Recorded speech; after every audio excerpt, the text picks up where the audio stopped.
¿Cómo establecer reglas a nuestros hijos? Estábamos ahí entonces. Empezamos mencionando que el Islam les da a los padres y a las madres la gran responsabilidad de criar a sus hijos. En un hadith, en una narración, narró Ibn Umar, oí al mensajero de Allah, sallallahu alaihi wasallam, paz y bendiciones le sean con él, decir: cada uno de ustedes es un pastor y cada uno es responsable de su rebaño. El líder es un pastor y es responsable de su rebaño. Un hombre es el pastor de su familia y es responsable de su rebaño. Una mujer es la pastora en la casa de su marido y es responsable de su rebaño. Cada uno de ustedes es un pastor y es responsable de su rebaño. Un siervo es el pastor de la riqueza de su amo y es responsable de la misma.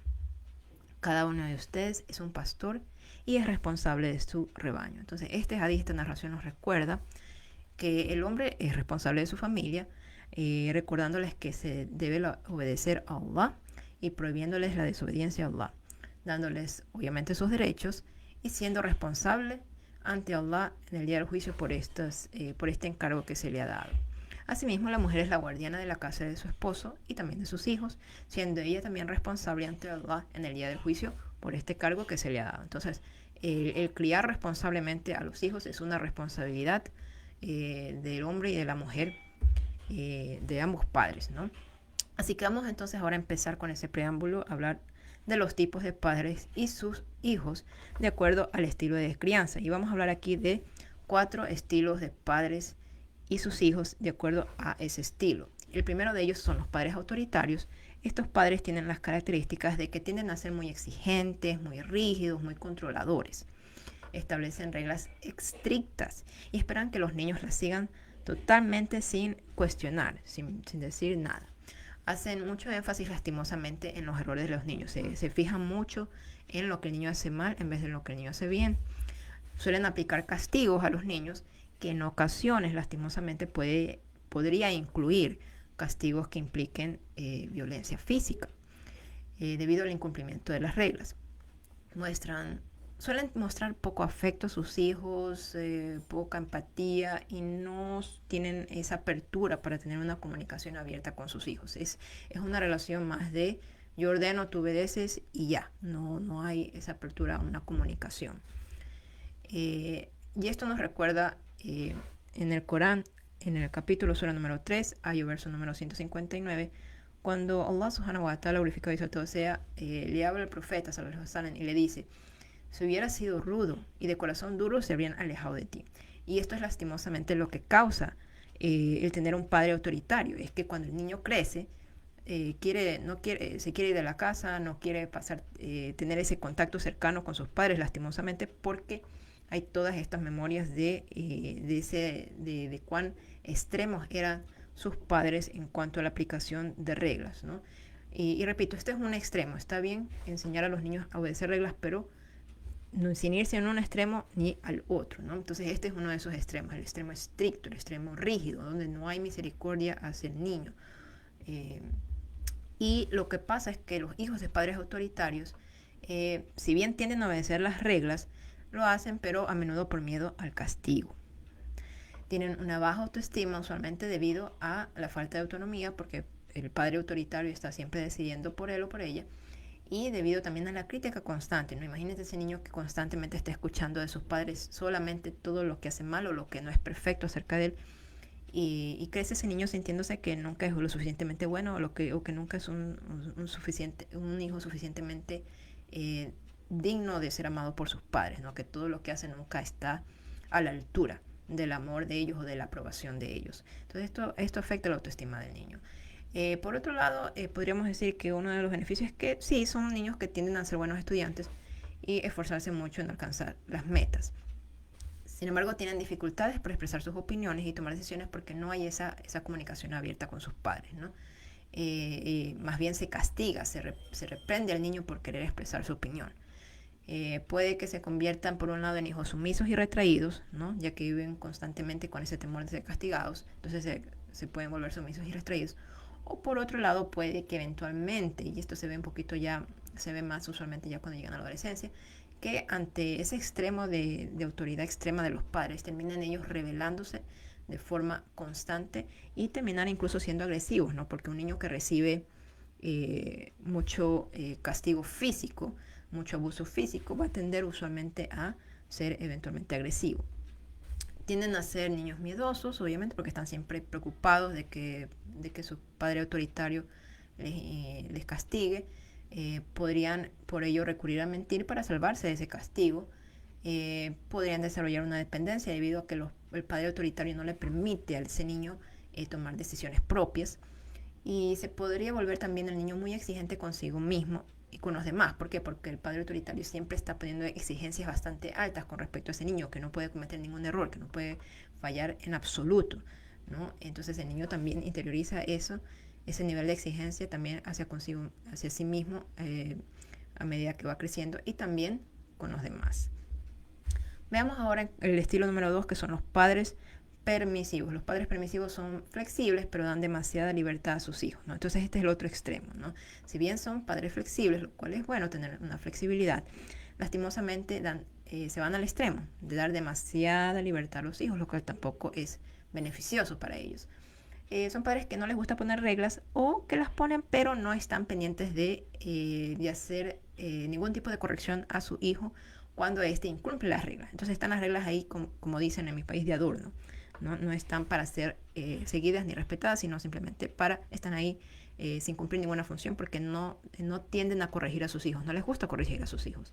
Son padres complacientes que hacen lo que el niño quiere, que atienden todos los caprichos del niño y les permiten también tomar demasiadas decisiones. Es decir, le dejan al niño hacer lo que quiera, no le dan una guía de cómo debe ser su comportamiento. No quieren que el niño, no quieren lidiar con las rabietas del niño o con el enojo del niño o que el niño llore. Entonces, para no lidiar con eso, tienden a hacer lo que el niño quiere o dejar al que el niño haga lo que quiere, ¿no? Y evitar así conflictos con ellos y evitar así que el niño haga la rabieta o que se enoje, entre otras cosas. Y esto nos recuerda a una parte del Corán, en el capítulo sura número 28, aya número verso 50, que menciona justamente, ¿acaso existe alguien más extraviado que quien sigue sus pasiones sin ninguna guía de Dios? Y esto es justamente lo que pasa con los niños que se crían con padres permisivos. Se acostumbran a seguir simplemente sus caprichos, sus pasiones, a hacer lo que les da la gana, a no poder controlar sus impulsos, porque no hay esa guía de los padres, ¿no?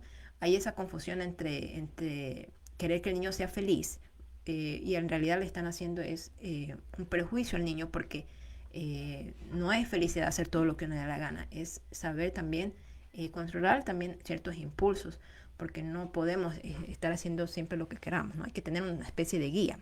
Y como los padres no proporcionan esa guía, eventualmente el niño se convierte en un adulto que refleja justamente lo que se menciona aquí en el Corán. Un adulto que sigue sus pasiones sin ninguna guía de Dios. Entonces los hijos de los padres permisivos tienden a tener, por un lado, una alta autoestima, lo cual es positivo, pero esto se da porque debido a que tienen esa libertad, por un lado, y ese apoyo emocional de parte del padre permisivo, lo cual no es malo. Pero el problema es que a pesar de estos beneficios, a pesar de que se vuelven niños muy creativos y independientes, ¿no? Porque pueden pensar por sí mismos, tienen por otro lado dificultades para cumplir con reglas y respetar las figuras de autoridad, ¿no? Porque si bien en la casa puede que les dejen al niño hacer lo que quieran, esto no va a ser igual en otros contextos, como por ejemplo en el contexto educativo. O sea, en la escuela los profesores no van a ser igual de permisivos, entonces el niño va a tener dificultad porque no está acostumbrado a que le digan que no está acostumbrado a que le digan, que le apliquen, a tener consecuencias con las que lidiar cuando no sigue las reglas de un determinado contexto. Entonces se le dificulta al niño esto al no tenerlo en casa y se refleja pues en su incumplimiento con las normas usualmente en la escuela o con problemas con las figuras de autoridad en la escuela usualmente. Tienen también dificultades para controlar sus impulsos y les cuesta mucho lidiar con la frustración de no poder hacer lo que quieren o de que alguien les diga que no a algo que solicitan. Por ende tienen poca paciencia y lo quieren todo al instante porque se los ha acostumbrado a que hagan lo que quieran y a darles lo que quieran, ¿no? De parte de sus padres. Entonces así no se puede desarrollar la paciencia, ¿no? Pueden tener también un bajo rendimiento académico debido a la falta de estructura en el hogar, ¿no? Debido a que los padres no establecen expectativas o normas en cuanto a los estudios o darle una guía al niño acerca de lo que en su educación, pues el niño pues por sí mismo tiende a tener un bajo rendimiento académico porque no hay ese apoyo, no hay esa estructura y no hay esa guía. Veamos ahora el estilo número 3 de padres, son los padres democráticos. Y estos son padres que establecen un balance entre los estilos anteriores, entre el estilo autoritario y el estilo permisivo. Entonces aquí combinamos las mejores características de los estilos anteriores, evitando pues la parte que es negativa, ¿no? Porque combinan la demanda de cumplimiento de las reglas, pero incluyen una comunicación abierta y le dan apoyo emocional a sus hijos, ¿no? Entonces tenemos aquí la parte del padre autoritario, ¿no? De exigir el cumplimiento de reglas. Sin embargo, lo hacen con estas otras características del padre permisivo de tener una comunicación abierta y apoyar emocionalmente a sus hijos. Entonces, aquí tenemos el balance, ¿no? Que es justamente lo que se llama al musulmán, siempre ser una persona de balance, de moderación, ¿no? No irse a un extremo ni al otro. Son padres que establecen límites, reglas claras y también expectativas con respecto al comportamiento de sus hijos. Y también le explican al niño, obviamente de acuerdo a su edad, de acuerdo a su capacidad cognitiva, las razones detrás de las reglas para que el niño entienda por qué ella se regla, los beneficios de seguirla, las consecuencias de no seguirla, ¿no? Y aunque establecen límites, son flexibles y están abiertos a adaptarse a las necesidades cambiantes de sus hijos, ¿no? Están bastante en sintonía con que estas reglas, a medida que el niño va creciendo, se deben ir modificando de acuerdo a la edad del niño, tienen que ser más flexibles, ¿no? No son reglas extremadamente rígidas. Consideran las opiniones y los deseos de sus niños al tomar decisiones familiares y les permiten a los hijos participar en la toma de decisiones apropiadas para su edad, ¿no? No le están diciendo al niño todo lo que tiene que hacer, sino que a medida que el niño va creciendo le van permitiendo más y más autonomía de acuerdo a lo apropiado para su edad.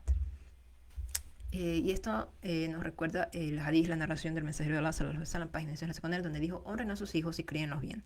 Ciertamente que los hijos son un regalo. Los hijos de padres democráticos entonces tienden a ser niños que cumplen con las reglas porque comprenden las razones que hay detrás de la regla, la importancia, el valor detrás de seguir esa norma. Tienen una alta autoestima debido a que cuentan con ese apoyo emocional de sus padres y debido a que los padres les permiten un cierto nivel de autonomía de acuerdo a esa edad, ¿no? Desarrollan también habilidades de autorregulación, es decir, saben cómo gestionar sus emociones, cómo lidiar con sus emociones y también desarrollan habilidades para tomar decisiones. Logran tener confianza en sí mismos y en sus habilidades para afrontar desafíos. Suelen ser buenos estudiantes con capacidad para establecer metas por sí mismos. No necesariamente dependen todo el tiempo de que papá o mamá le establezcan metas académicas, sino que el niño entiende la importancia de tener estas metas y de tener un rendimiento académico satisfactorio. Suelen ser niños que tienen una relación cercana y abierta con sus padres porque los padres le dan esa apertura para venir a ellos, hablar, compartir, expresar su opinión, sus sentimientos. Veamos ahora el cuarto tipo de padres de acuerdo al estilo de crianza. Tenemos aquí a los padres negligentes. Estos son padres que no participan en absoluto o participan tal vez muy poco en la crianza de sus hijos. Son padres, digamos, ausentes ya sea física o emocionalmente con el niño. Le dejan la responsabilidad de la crianza usualmente al otro progenitor o tal vez a otras figuras de autoridad, como por ejemplo tal vez a los abuelos, a los tíos o a los profesores, ¿no? Estos son padres que suelen delegar su responsabilidad de padres, de poner reglas a los niños, de criar a estos niños, ya sea al otro progenitor o a otras personas de la familia extensa o a la escuela, y no toman esa responsabilidad por sí mismos. Ignoran totalmente las necesidades de sus hijos, no están en sintonía con lo que sus hijos necesitan, con lo que sus hijos sienten. No suelen ser personas afectuosas con sus hijos, o tal vez lo son, pero lo son de una manera bastante incoherente, ¿no? Lo cual tiende a ser confuso para el niño, porque puede ser que sean padres que en un momento parecen ser muy cariñosos y atentos, y al otro, de la nada, de repente le manifiestan al niño rechazo, apatía, o sea, es como una situación muy ambivalente y muy confusa. Y estos padres combinan lo peor de los estilos de crianza que hemos visto anteriormente. Pueden recurrir al castigo emocional y físico, o sea, causarle al niño perjuicio no solamente emocional, sino también físico, o pueden ser extremadamente permisivos porque no tienen ningún interés en participar en la crianza del niño. Y aquí el mensajero de Allah sallallahu alaihi wasallam, en la página 2 nos dijo en un hadith, en una narración, que justamente podríamos aplicar estas situaciones, que comete pecado aquel que abandona a quienes están bajo su cuidado y responsabilidad, ¿no? Entonces, esto cae como al niño al dedo cuando hablamos del padre negligente. Un padre negligente está dejando totalmente abandonado a aquel niño que depende de su cuidado, de su guía, ¿no? Que es su responsabilidad. Entonces, esto es una advertencia justamente para, en general, pero que podríamos también aplicarla a este tipo de padre negligente. ¿Y qué pasa con los hijos de padres negligentes? Son obviamente niños que tienen una baja autoestima, porque cuando tú percibes que tu padre no tiene ningún interés en tu vida, en guiarte, en mostrarte empatía, en mostrarte amor, o sea, que no existes para tu padre casi, eso afecta tu amor propio. Presentan dificultades en la construcción de su identidad y en su sentido de pertenencia, porque si el padre no está involucrándose en la vida de su hijo, ¿no? Uno se refleja usualmente en sus padres, uno modela su comportamiento, uno se empieza a modelar su identidad de acuerdo a lo que ve en casa, de acuerdo a lo que va, esa conexión que tiene con sus progenitores. Y al no tener ese involucramiento del padre con su hijo, pues les causa problemas en cuanto a la construcción de identidad del niño, de quién soy, se pregunta, especialmente a medida que van creciendo y están en la adolescencia, ¿no? Muchos hijos de padres ausentes tienen dificultades para identificarse, o sea, para saber quién soy yo, o sea, tienen como una crisis ahí en la construcción de su identidad y sentido de pertenencia, ¿no? De saber que pertenecen a esta familia, porque no hay es como un rechazo que tiene este padre negligente hacia su hijo, porque hay una indiferencia ahí, ¿no? O un rechazo. Tienen dificultades también para adaptarse a las normas sociales, son poco sensibles a las emociones de los demás. ¿Por qué? Porque a esos niños el padre negligente no les ha mostrado ningún interés en sus emociones, no les ha mostrado ninguna empatía, y eso puede hacer que el niño también pues no haya desarrollado esa habilidad de ser empático con los demás, porque ni siquiera la ha recibido de sus padres. Tiene dificultades en sus relaciones con los demás y son muy vulnerables a tener conflictos personales y sociales, ¿no? Puede convertirse en una persona que se acostumbra a ser muy conflictiva, a tener un bajo rendimiento escolar, y pueden tener mayor riesgo, lastimosamente, de caer en el uso de drogas, en un comportamiento delictivo o actividades riesgosas, y a ser influenciados. Son muy vulnerables a tener malas amistades, porque están buscando en ellas ese apoyo, esa atención, esa aprobación que no tienen en el hogar, por esa indiferencia que le muestra el padre negligente, ¿no? Entonces es un escenario bastante penoso. Ahora bien, esos fueron los 4 estilos de crianza. Vamos a ver los errores comunes que cometen los padres al poner reglas. Uno de estos errores es etiquetar al niño como malo o malcriado. Y este es un error muy común que cometen los padres, ¿no? De referirse a su hijo como mi hijo es un malcriado o es un mal niño. Y lo que tenemos que tener en claro es que un mal comportamiento de parte del niño no significa que el niño sea malo. Así como una mala acción no te hace una mala persona. Llamar al niño malo o malcriado puede afectar negativamente su autoconcepto y su autoestima. Incluso puede aumentar la probabilidad de que el niño, al creerse que esa es su identidad, ¿no? Que esa etiqueta de ser malcriado es su identidad, continúe comportándose de esa manera. Entonces, este es el problema, ¿no? Que los niños prestan mucha atención a cómo sus padres se refieren acerca de ellos. Entonces, cuando tú estás hablando, digamos, con tu vecina o con otra persona de tu familia, y tú le estás diciendo, ay, sí, es que mi hijo es un malcriado, no me hace caso, bla, bla, bla, sí, qué mal niño. O sea, tu hijo está prestando atención. Y al escuchar continuamente, ¿no? Esta etiqueta de mal niño, de malcriado, cualquiera que sea el término con el que tú te refieres para llamar, para identificarlo en cuanto a su mal comportamiento, el niño, bueno, pues para sí mismo, digámoslo, piensa algo así como, por ejemplo, pues así, ¿verdad? Soy un malcriado. O sea, interioriza esa etiqueta que le estás dando y continúa comportándose de esa manera, pues porque ¿cómo se espera que se comporte un malcriado si no simplemente continuando con ese comportamiento con el que se identifica? Entonces, esto nos recuerda mucho en el Islam, por ejemplo, cuando tú le vas a poner un nombre a tu hijo o a tu hija, se enfatiza mucho la importancia de ponerle un buen nombre, ¿verdad? ¿Por qué? Porque se nos dice que el nombre que se le pone a la persona influye en la personalidad de esa persona, en el comportamiento de esa persona. Entonces, esto es algo similar. Cuando tú le pones una etiqueta al niño o un apodo al niño, no, yo recuerdo que había una niña que se portaba, o sea, ¿no? que era muy traviesa. Entonces los padres, en vez de llamarla por el nombre, en algún momento empezaron a llamarla Terremoto. Le pusieron ese apodo. Entonces por todos lados que iban con la niña, pues ahí sí le decimos terremoto, terremoto, terremoto, terremoto, porque era una niña bastante traviesa. Y ellos, en vez de poner reglas y buscar la forma de ayudarle a esa niña a regular ese comportamiento, más bien lo que hacían era simplemente eh, como lavarse las manos, digámoslo así, y simplemente quejarse con otros diciendo que la niña es un terremoto, terremoto, terremoto. Entonces se volvió el apodo de la niña y la niña pues creció. Realmente, si tú ves el reflejo de esa niña ahora que es adulta, se refleja ese apodo, se refleja como toda su vida ha sido un terremoto, su comportamiento, las cosas que pasan en su vida. Entonces, tenemos que tener mucho cuidado con las etiquetas que les ponemos a nuestros hijos, con la forma en la que nos referimos a nuestros niños. Si yo me acostumbro a ese niño a decirle, eres un malcriado, eres un malcriado, eres un malcriado, o peor todavía, por ejemplo, cuando el niño tiene un bajo rendimiento escolar, ¿no?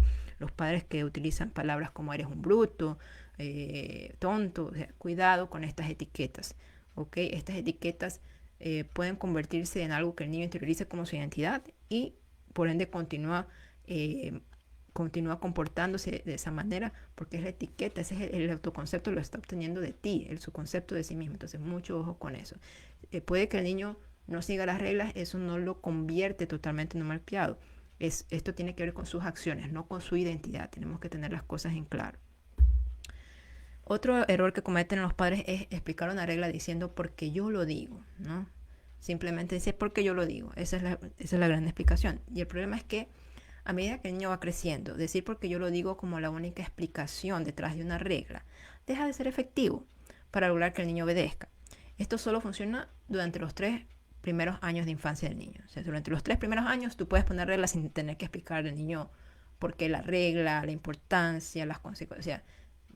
No necesita el niño a esa edad, no está todavía en capacidad de entender más allá, ¿no? Entonces, durante los primeros 3 años te puede funcionar simplemente poner reglas porque tú lo dices.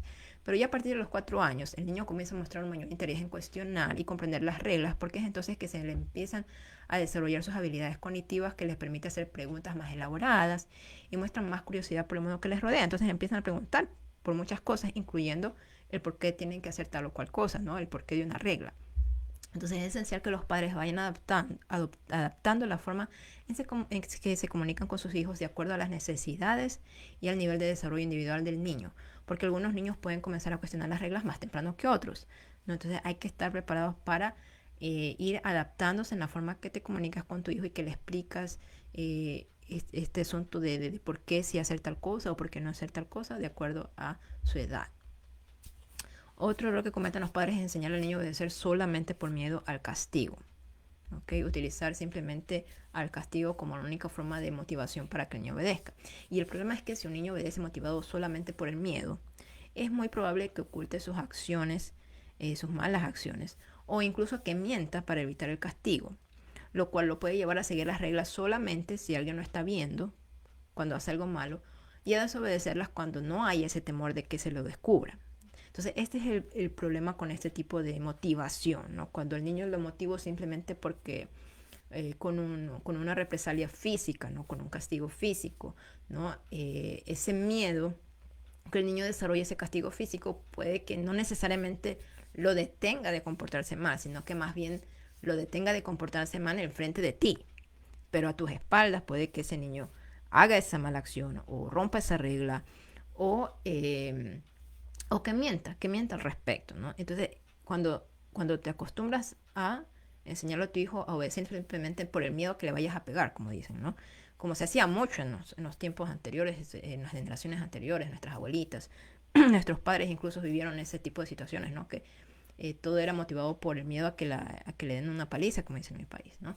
Entonces, no es que necesariamente el niño aprende a seguir la regla en todos lados, sino que aprende muchos niños y esto es lastimoso porque pasa especialmente lo vemos con niños musulmanes, que se acostumbran a obedecer simplemente mientras alguien los está viendo, mientras están en un país de mayoría musulmana, mientras viven con su familia musulmana y cuando este niño se convierte en un adulto y va y viaja o se va, emigra y vive tal vez por un tiempo limitado o para siempre en un país de mayoría no musulmana, entonces su comportamiento ya no es el mismo, sino que ahora que ya no está la familia, ahora que ya no está la sociedad compartiendo el mismo tipo de normas y reglas, empiezan a realizar acciones que van en contra de lo que nuestra religión enseña, ¿no? Y esto es muy clásico, ¿no? Musulmanes que se comportan como musulmanes muy practicantes dentro de su país de mayoría musulmana, pero luego se van a otro país y empiezan a hacer todas aquellas cosas que no han hecho en su vida. ¿Por qué? Porque ya no está esa familia viéndolos, entonces no tienen temor a esa represalia, no está la sociedad compartiendo el mismo tipo de valores y reglas, entonces no tienen tampoco ese temor a esa represalia. Entonces se han acostumbrado a obedecer simplemente motivados por el miedo, el miedo a ser descubiertos y que se los castigue por ser descubiertos, ¿no? No porque han interiorizado que esto es algo que no es correcto. Entonces ese es el problema cuando el niño obedece simplemente por miedo al castigo. El enseñar al niño que el elegir no seguir las reglas acarrea consecuencias negativas es una manera mucho más efectiva de enseñarle a tomar una mejor decisión en cuanto a su comportamiento, ya sea que alguien lo esté viendo o que nadie lo esté viendo, que enseñarle simplemente a obedecer por miedo al castigo, ¿no? Entonces, el objetivo debe ser que el niño aprenda a obedecer tanto si está frente de ti como si no está enfrente de ti, tanto si vive en un país de mayoría musulmana como si vive en un país de mayoría no musulmana, porque al final de cuentas, Allah ve nuestras acciones donde sea que estemos. O sea, tanto si vives en un país musulmán como si vives en un país no musulmán. Entonces, este comportamiento de simplemente obedecer por miedo al castigo, si me ve la familia o si me ve la sociedad que comparte mis mismos valores, esa no debe ser la motivación. La motivación debe ser yo obedezco porque entiendo la importancia de esta regla, porque entiendo que hay consecuencias negativas cuando no obedezco esta regla y porque entiendo, en este caso, como musulmanes, entendemos que aunque no esté papá y mamá ahí, Allah subhanahu wa ta'ala ve todas mis acciones. Entonces yo tengo que rendir estas acciones que yo estoy haciendo tienen consecuencias, ya sea que haya otras personas que me vean o no, porque Allah siempre me ve, ¿no? Entonces, eh, eso sería una forma más óptima de motivar al niño a comportarse bien, no por miedo a que lo vea alguien y que lo castigue, sino más bien por esa conciencia de que esta acción, al romper yo esta regla, hay estas consecuencias negativas y pues yo no me puedo esconder de nadie, las acciones que yo hago siempre son visibles a Allah y tengo que rendir cuentas por ello, ya, obviamente cuando ya uno es adulto, ¿no? Cuando ya uno es puber. Pero acostumbrar al niño a acostumbrarse a seguir las reglas con esa motivación de interiorizar el porqué y no simplemente por miedo al castigo.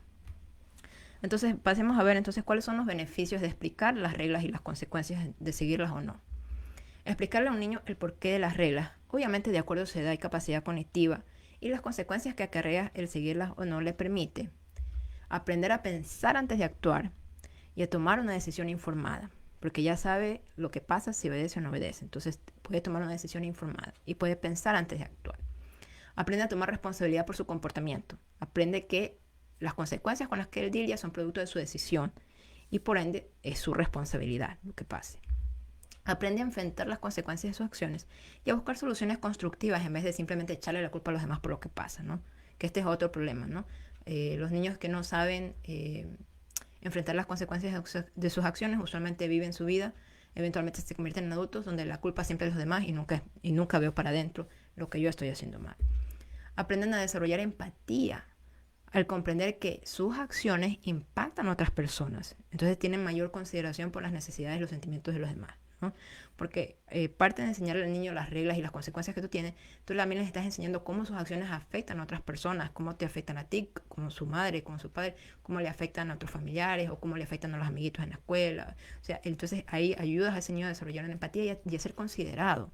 ¿Cuántas personas adultas hay que no tienen consideración en cuanto a las acciones que hacen por cómo afectan a los demás? Entonces esto lo tenemos que enseñar desde casa, desde que los niños están pequeños. Esto también les ayuda a sentirse menos inclinados a rebelarse o desafiar las reglas porque logran entender, obviamente de acuerdo, repito, a su capacidad cognitiva, a su edad, las razones detrás de ellas. Logran interiorizar e internalizar esos valores de las reglas al comprender su importancia y ver cómo contribuyen al bienestar general. También mejora la relación entre padres e hijos porque fomenta esa comunicación abierta, ¿no? En la que el niño sepa que puede venir a ti, que puede expresarse. Fomenta la empatía entre padres e hijos, obviamente también el respeto, esa confianza al tener esa comunicación abierta y una colaboración entre padres e hijos de de seguir estas reglas para mantener este bienestar en la familia, en la sociedad en general. Ahora bien, veamos cómo deben ser entonces las reglas. Específicamente, las reglas deben ser firmes y estables. No se puede poner una regla a veces sí y a veces no. ¿Okay? Y tampoco pueden haber reglas que sean contradictorias para el niño por parte de ambos padres o figuras de autoridad del hogar. Y esto es un problema, porque hay que cuidar que ambos padres estén de acuerdo en las reglas y no se desautoricen mutuamente en cuanto a lo que sí puede el niño hacer y lo que no puede el niño hacer, especialmente en frente del niño. Esto sí, ojo con esto, es sumamente importante.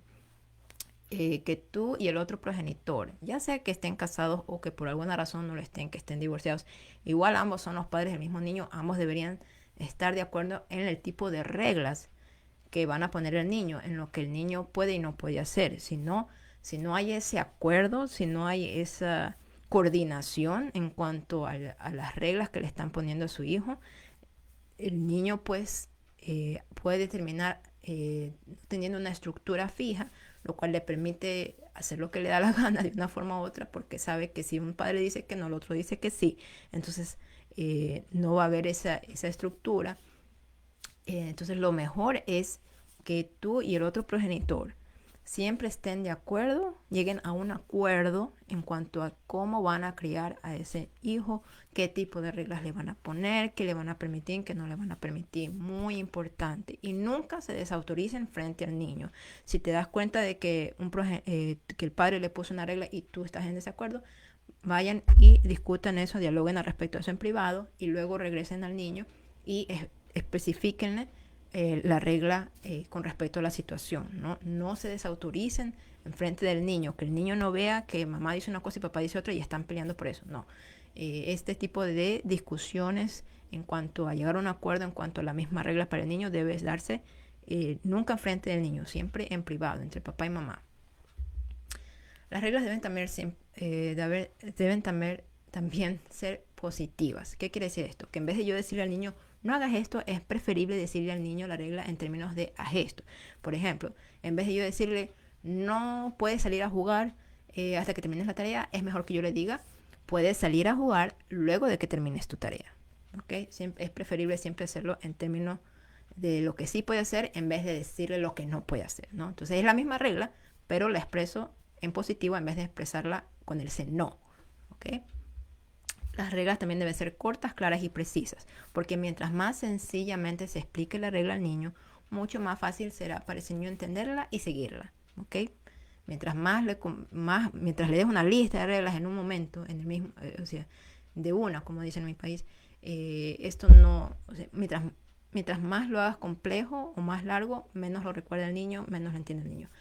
Mientras más sencillo, siempre es mejor. Más sencillo, más corto, es mejor.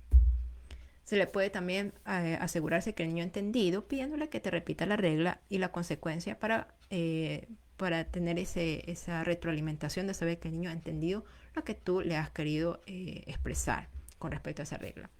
Las reglas también deben ser anunciadas con anticipación, ¿no? Se le debe indicar al niño cuál es la regla y las opciones que tiene para llevarla a cabo, así como también qué pasará en el caso de que elija no seguir la regla, es decir, la consecuencia.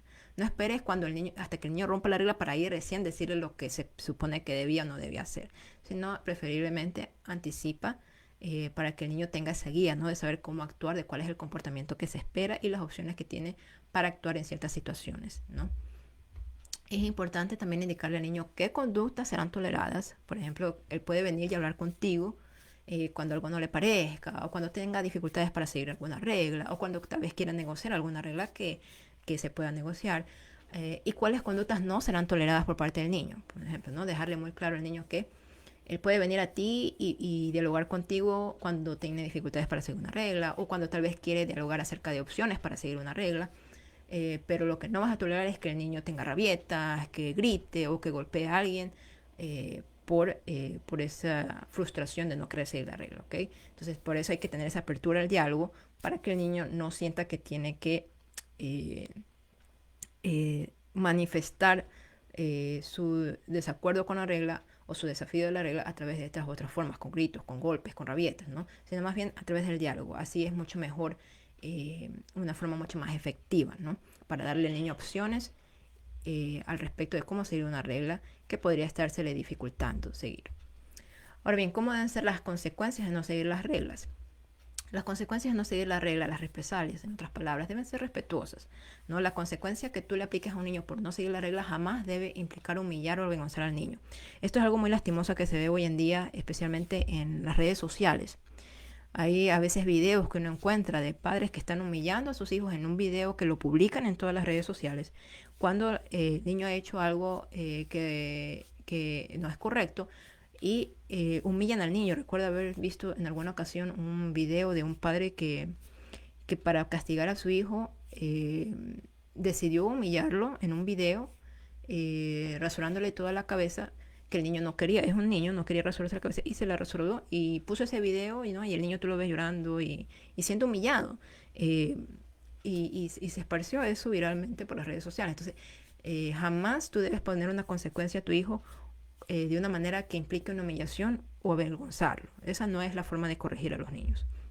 Las reglas, las consecuencias también, las represalias, las consecuencias de no seguir una regla siempre tienen que tener un propósito educativo, porque el propósito de que tú apliques esa consecuencia al niño por no seguir la regla es que el niño aprenda una lección o que comprenda las repercusiones de que tuvo su comportamiento incorrecto. El enfoque debe ser siempre en enseñar y guiar a ese niño hacia un comportamiento más apropiado, no humillar, ¿no? Como lo dije anteriormente. Las reglas, las consecuencias también deben ser proporcionales, ¿no? Las consecuencias deben guardar relación con la gravedad de la falta que haya cometido el niño, es decir, que deben ser justas y apropiadas para el comportamiento incorrecto, no deben ser excesivas ni adecuadas, ¿no? Si el niño, por ejemplo, hoy no recogió sus juguetes, la consecuencia podría ser que no puede jugar con esos juguetes, qué sé yo, por 1, 2 o 3 días. No le vas a poner una consecuencia excesiva, como decir por todo el mes ya no juegas porque por un día nomás se le olvidó recoger los juguetes, que era la regla. Entonces, tiene que ser proporcional, de acuerdo a la gravedad de la falta, ¿no? Tienen que también ser lógicas, deben estar directamente relacionadas con el comportamiento correcto del niño, ¿no? Entonces, si el niño, por ejemplo, como lo decía anteriormente, ¿no? Si la regla es que el niño recoja sus juguetes luego de que juega con ellos, eso es una regla que está relacionada lógicamente, ¿no? La consecuencia sería, una consecuencia lógica podría ser, como lo mencioné anteriormente, que, ok, si no recoges tus juguetes luego de jugar con ellos, no puedes jugar con esos juguetes, qué sé yo, por 3 días, por una semana, o sea, dependiendo, ¿no?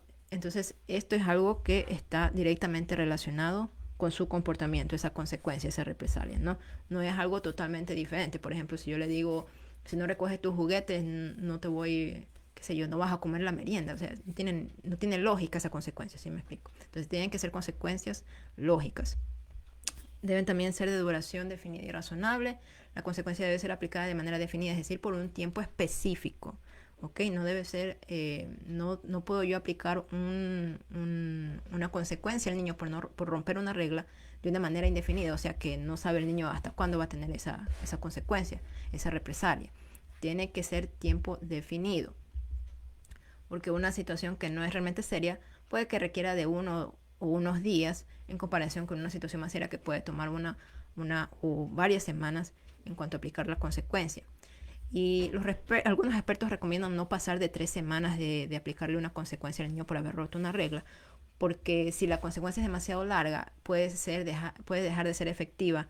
Porque, ¿qué pasa, no? Por ejemplo, si tú pones una regla en que el niño, qué sé yo, por 6 meses no puede hacer tal cosa porque rompió tal regla, en esos 6 meses le da igual al niño portarse bien o portarse mal, porque es tanto tiempo que va a estar castigado, ¿no? Que se le va a aplicar esa consecuencia, que ya le da igual, pues si igual yo ya estoy castigado, entonces puedo hacer todas estas otras cosas, puedo romper todas estas reglas. Entonces, por eso algunos expertos recomiendan no aplicar una consecuencia que sea demasiado larga, como por ejemplo que no pase de las 3 semanas preferiblemente, para que no deje de ser efectiva, ¿no?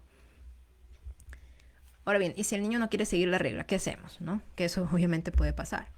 Primeramente recuerda mantener la calma, no caigas en la desesperación, no te pongas a gritar, no empieces a dejarte llevar por la ira, mantén la calma.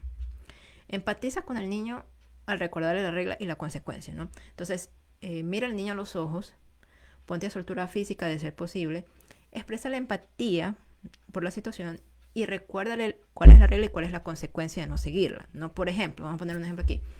Digamos que la regla es lavar los platos luego de terminar de comer, ¿no? Tú puedes decirle, por ejemplo, sé que lavar los platos no es lo que más te gusta hacer, pero todos debemos colaborar en las labores de la casa. Si decides no lavar los platos, eso significa que hoy no podrás ir a jugar con tus amigos, ya que es esencial terminar nuestras tareas antes de tener tiempo para divertirnos, ¿no? Entonces, tú empatizas con el niño en el sentido de que sí, o sea, a nadie le gusta lavar platos, ¿no? Entonces yo sé que no te gusta lavar platos, que no es lo que más te gusta hacer, pero le explicas, ¿no? La importancia de llevarlo a cabo, ¿no? Porque hay ese principio de colaboración en la casa, ¿no? En las labores del hogar. Y le recuerdas cuál es la consecuencia. Bueno, si decides no lavar los platos, o sea, si decides romper esa regla, significa que la consecuencia es que hoy no va a poder ir a salir a jugar con sus amigos, ¿no? Y le recuerdas otra vez por qué. Porque es importante terminar nuestras tareas antes de tener tiempo de divertirnos, ¿no? Le vuelves a recalcar ese valor de responsabilidad, de colaboración en el hogar, ¿no? No critiques ni chantajees al niño cuando no quiere seguir una regla, ¿no? No le digas, eres un mal hijo, eres un mal criado, nunca haces caso, no te importa tu madre, si no haces caso no te voy a querer más. O sea, cuidado con esto. Esta no es la forma de motivar al niño a no romper una regla, mucho ojo. Darle más bien opciones al niño de ser posible, ¿no? Si bien una regla no es negociable, es decir, no te estoy diciendo que quites la regla, no. Lo que sí puede ser negociable puede ser la forma en la que el niño lleve a cabo esa regla, si se le hace difícil seguirla, ¿no? Puede que podamos pensar juntos en opciones, en alternativas con respecto a cómo seguir la regla. Eso puede ayudarle al niño a tener hacerle mucho más fácil seguir alguna regla con la que se le haga difícil seguir, ¿no? Por ejemplo, si la regla es que el niño obviamente debe bañarse todos los días, ¿no? Pues, pero hay niños que no les gusta bañarse, ¿no? Pero esa es la regla. No le vamos a permitir al niño dejar de incumplir la regla, ¿no? Les puedes dejar en cambio al niño opciones, ¿no? Mira, tienes que bañar, pero puedes escoger bañarte en este momento, en la tarde o antes de dormir. Lo importante es que te bañes. Esa es la regla. Entonces hay reglas en las que tú le puedes dar opciones al niño acerca de cómo llevar a cabo esa regla para que se le haga mucho más fácil de seguir.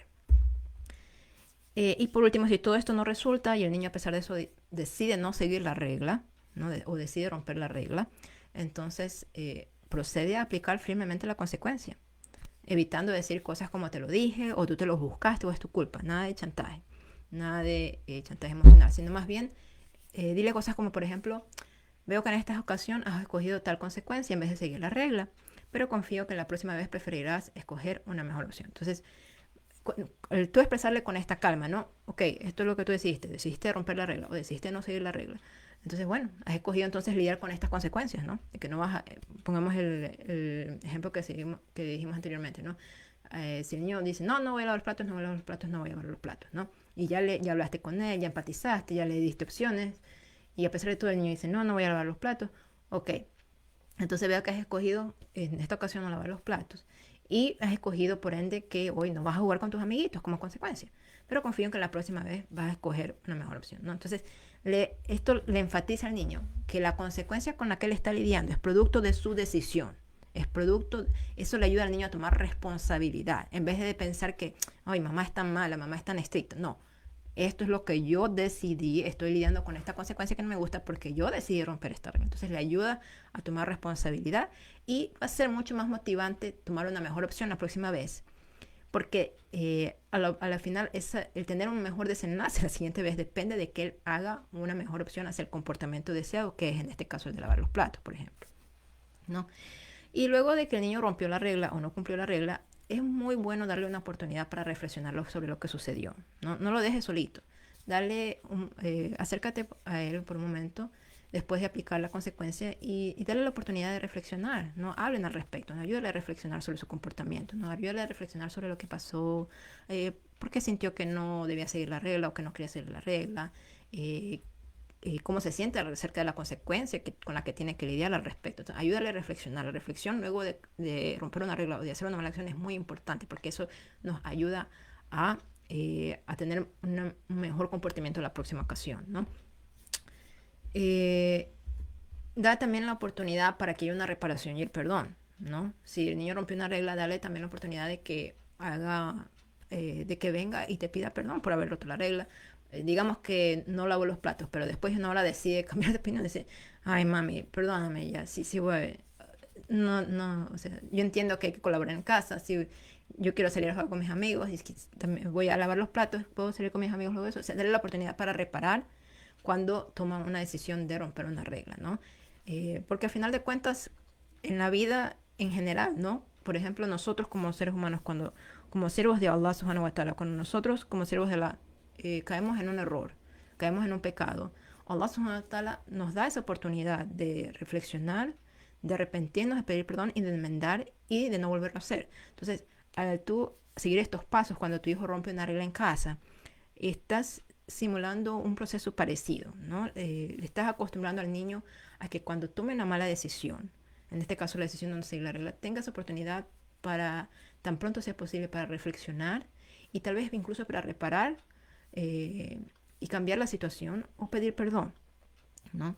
Entonces esto también le ayuda en ese sentido al niño, ¿no? Eventualmente.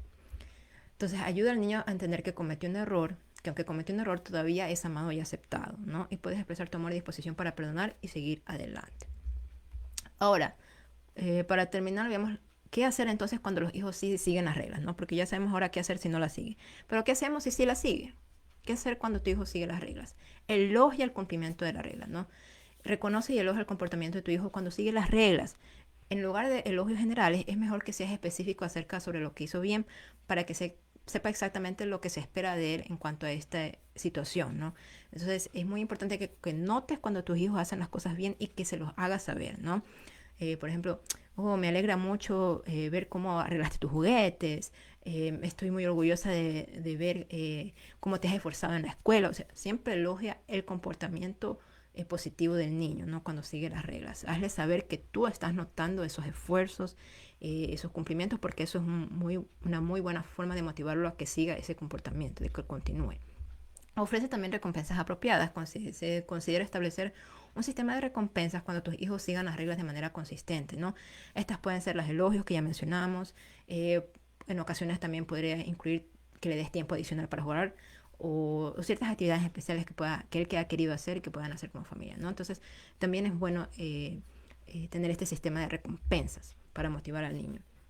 Muestra también tu aprecio, afecto y atención, ¿no? Aprende a notar lo que tu hijo hace bien y déjale saber cuánto significa para ti que elijas seguir las reglas. Pues al final tu hijo quiere tu atención, quiere tu amor, quiere tu aprobación. Así que va a mantener esas conductas que le ayuden a obtener esa atención, esa aprobación, ese amor.